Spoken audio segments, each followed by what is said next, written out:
Time has always felt like one of the universe's most rigid rules. It moves in a single direction, carrying every person, every moment, and every event forward whether we are ready or not. We measure it carefully, divide it into hours and years, and structure our entire lives around its quiet, relentless march. Yet, despite all of humanity's scientific progress, time remains deeply mysterious. We understand how to measure it, we understand how it flows, but the question that continues to haunt scientists and storytellers alike is far more unsettling. What if time isn't as fixed as it seems? What if, under certain conditions, a person could slip beyond its boundaries, stepping from one moment in history into another as easily as crossing a street? For centuries, the idea of time travel has lived somewhere between scientific curiosity and pure fantasy. Physicists debate whether it might be theoretically possible, while writers and filmmakers build entire worlds around it.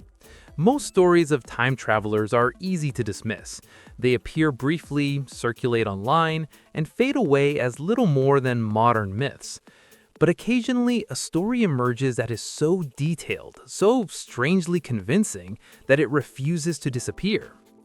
One such story began on a quiet spring day in the Ukrainian capital of Kyiv.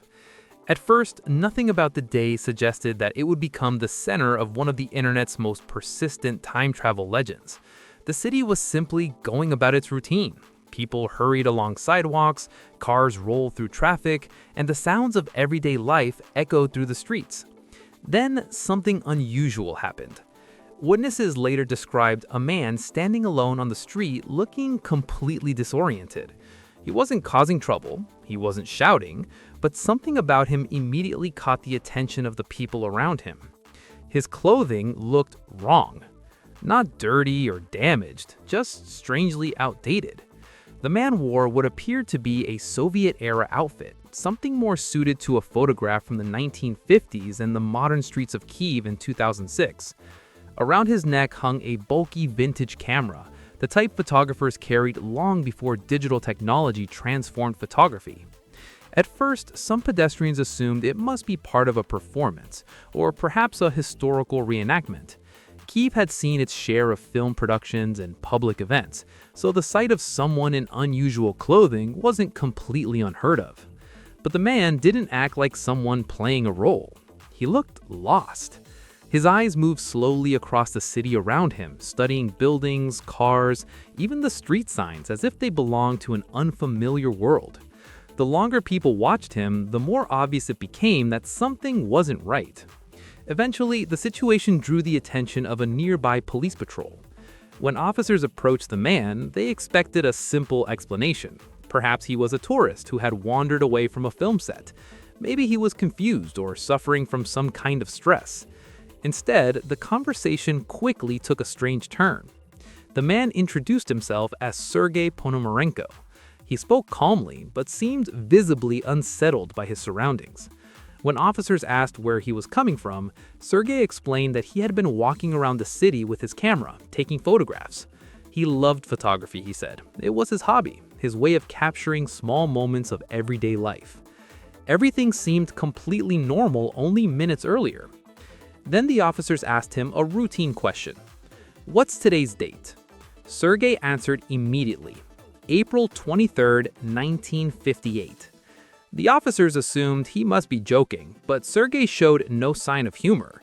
Instead, he looked even more confused when they corrected him.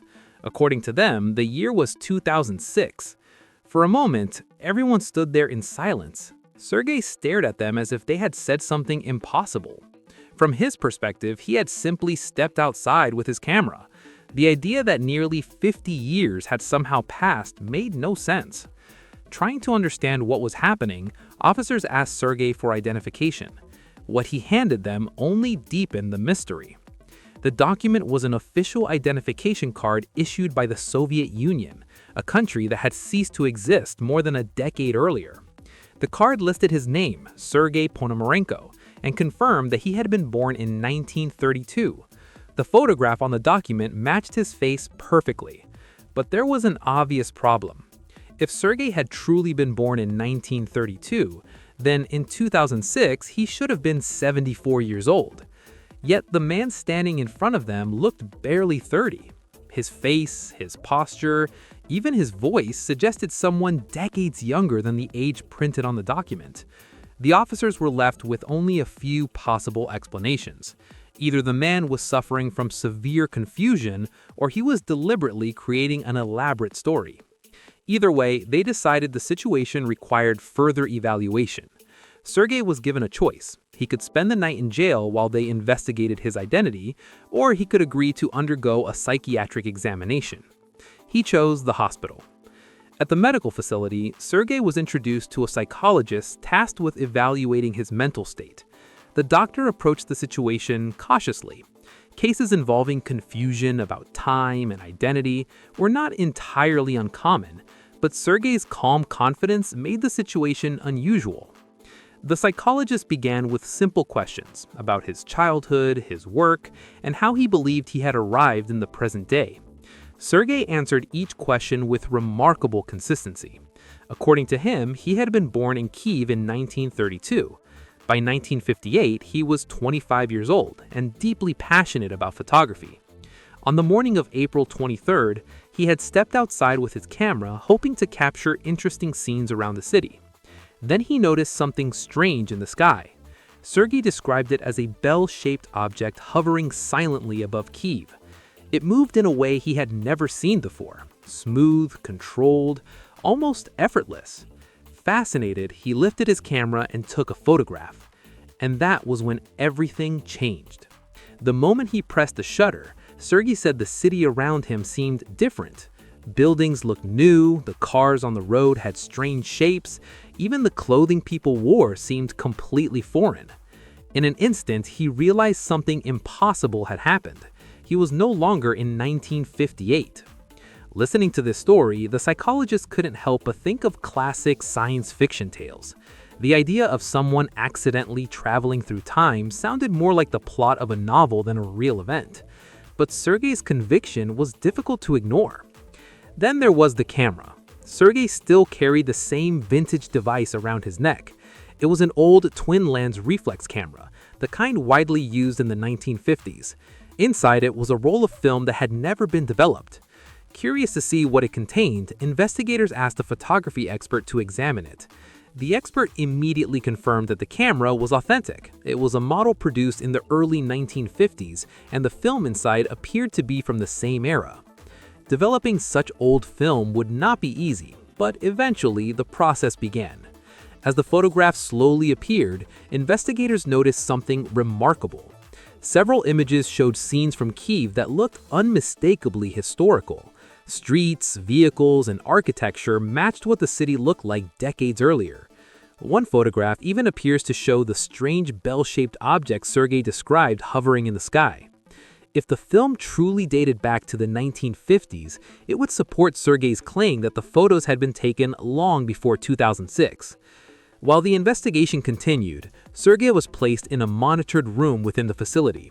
Security cameras watched the door and hallway to ensure he didn't leave without staff noticing. But later that day, the situation took an even stranger turn. When investigators returned to speak with Sergey again, the room was empty. At first, they assumed he had simply slipped away somehow. But when they reviewed the security footage, they discovered something baffling. The cameras clearly showed Sergey entering the room, but there was no recording of him leaving. It was as if he had vanished. Determined to learn more about the mysterious man, investigators began studying the photographs recovered from his camera. Among them was one image that showed Sergey standing beside a young woman. Using old records and registration documents, police eventually identified the woman as Valentina Kurik. She had once been Sergey's wife. By the time the investigators found her, she was already elderly, but when they showed her the photograph, she immediately recognized the young man standing beside her. It was Sergey. Valentina told them that in April of 1958, her husband had indeed disappeared for several days without explanation. She had been terrified, fearing that something terrible had happened. Then suddenly he returned. But according to her, Sergey was different after that. He seemed anxious and refused to talk about where he had been. Whenever she asked, he avoided the subject completely. 2 years later, in 1960, he disappeared again. This time, he never returned. Years afterwards, Valentina reportedly received a letter containing a photograph of a man who looked like an older version of Sergey standing beside the Dnipro River. On the back of the photo was a message suggesting that he was alive somewhere in the future. Stories like this naturally invite one obvious question. Could time travel actually be possible? Modern physics offers some fascinating clues. According to Einstein's theory of relativity, time is not as constant as it appears. Under extreme conditions, such as traveling near the speed of light or being exposed to powerful gravitational fields, time can slow down. Astronauts in orbit, for example, experience tiny differences in time compared to people on Earth. Though the effect is small,